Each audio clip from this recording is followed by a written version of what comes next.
പല മെട്രോ നഗരങ്ങളിലും ആളുകൾ കൂടുതൽ ചെലവഴിക്കുന്നത് ട്രാഫിക് ബ്ലോക്കുകളിലായിരിക്കും. 5-6 മണിക്കൂറുകൾ കുരുക്കിൽ കുടുങ്ങിയായിരിക്കും ഭൂരിഭാഗം പേരും ഓഫീസിലെത്തുന്നത്.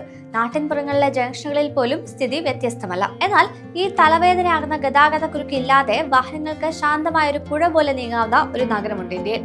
ആ കാഴ്ച കാണണമെങ്കിൽ വടക്ക് കിഴക്കൻ സംസ്ഥാനമായ മിസോറാമിലേക്ക് ചെല്ലണം. മിസോറാമിന്റെ തലസ്ഥാനവും സംസ്ഥാനത്തെ ഏറ്റവും വലിയ നഗരവുമായ ഐസ്വാളിലേക്ക് പോയാൽ ഗതാഗത കുരുക്കില്ലാത്ത, ഹോൺ മുഴക്കങ്ങളില്ലാത്ത ശാന്തമായ റോഡുകൾ കാണാം.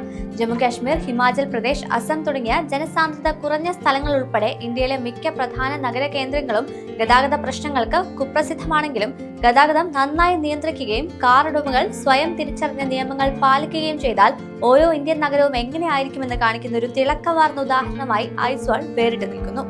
മറ്റ് ഇന്ത്യൻ നഗരങ്ങളിൽ നിന്നും നഗര കേന്ദ്രങ്ങളിൽ നിന്നും വ്യത്യസ്തമായി ട്രാഫിക് സിഗ്നൽ പച്ച നിറമാകുന്നത് വരെ കാത്തിരിക്കുമ്പോൾ ഡ്രൈവർമാർ ഹോൺ മുഴക്കുന്നത് അപൂർവമായി മാത്രമേ കാണാനാകൂ. പകരം എഞ്ചിനുകൾ ഓഫാക്കി വാഹന ഉടമകൾ നീണ്ട നിരകളിൽ ക്ഷമയോടെ കാത്തിരിക്കുന്നത് കാണാം. ബഹളങ്ങളില്ലാത്തതും വൃത്തിയുള്ളതുമാണ് ഐസ്വാളിലെ തെരുവുകൾ.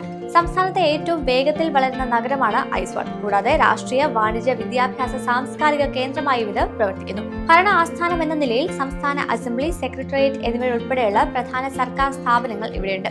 129.91 ചതുരശ്ര കിലോമീറ്റർ വിസ്തൃതിയുള്ള ഈ നഗരം അതിന്റെ മുനിസിപ്പൽ പരിധിക്കുള്ളിൽ ഏകദേശം 429 കിലോമീറ്റർ റോഡും ഉൾക്കൊള്ളുന്നു.